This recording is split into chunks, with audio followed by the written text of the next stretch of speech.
Bismillahirrahmanirrahim. Assalamu alaikum, and welcome back to our series where we showcase women sharing stories of resilience and hope. Today, we're honored to have a remarkable guest, Maria Tapal, who's here to share with us a courageous journey as a mother to a young boy living with the Canavan disease. So, the Canavan disease is a rare degenerative neurological disease that affects only a few hundred children around the whole world. As a mother, understandably, Maria has had to face unlimited challenges as she continues to do so right now as well. I'd like to thank Maria to open her heart with us and show us this vulnerable journey of hers and inspire all of us around her. Thank you so much. Assalamu alaikum. My name is Maria Tapal. I'm a textile artist by profession, and I also used to work at a museum, the Textile Museum of Canada in downtown Toronto. During the pandemic, I found out that I was pregnant. I found out that he has a genetic disease. It's a very rare, degenerative neurological genetic disease called Canavan disease. We thought that it was the end of the world. It took me quite a while to come to terms with this diagnosis. And a lot of people had babies during COVID, and everyone's babies were normal, typical. It felt like it was the end of the world for me. But then I decided to take care of my son and do whatever is best for him. I was very in of despair almost at that point. I found a lot of support from this community of women on Facebook, Soul Sisters Canada, but they said to me that this is a blessing from Allah. Allah has chosen you. This is a reward. You are rewarded. You will be rewarded.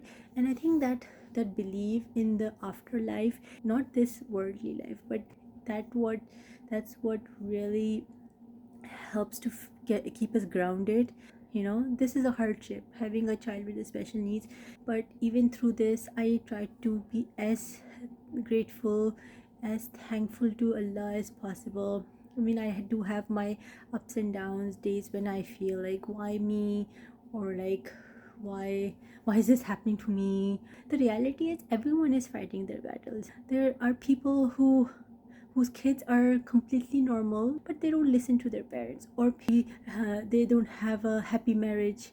But Alhamdulillah, even with my son having medical issues, Allah has given me the strength to deal with it, and in the best way possible. I mean, I can't thank Allah enough for all the blessings that have come even after his diagnosis. Last year, my husband lost his job, and having a child with special needs, it's hard because it's also very expensive. I am thankful that I live in a country where there are a lot of resources available for him.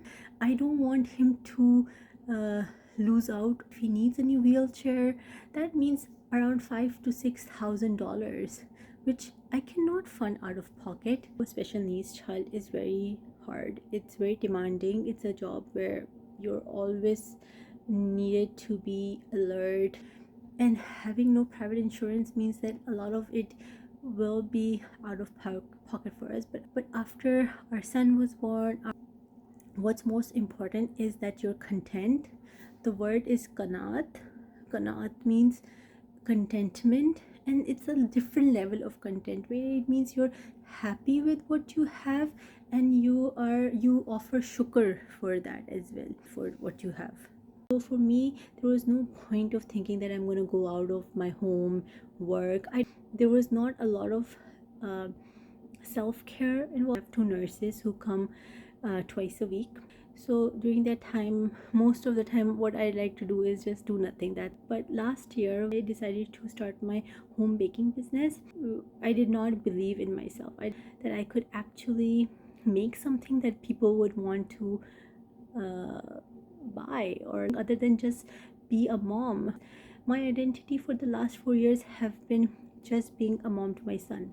My friends, they really got me motivated. My sister, she made the logo for me, and finally I did this. And now alhamdulillah, it's been 1 year since I've been creating.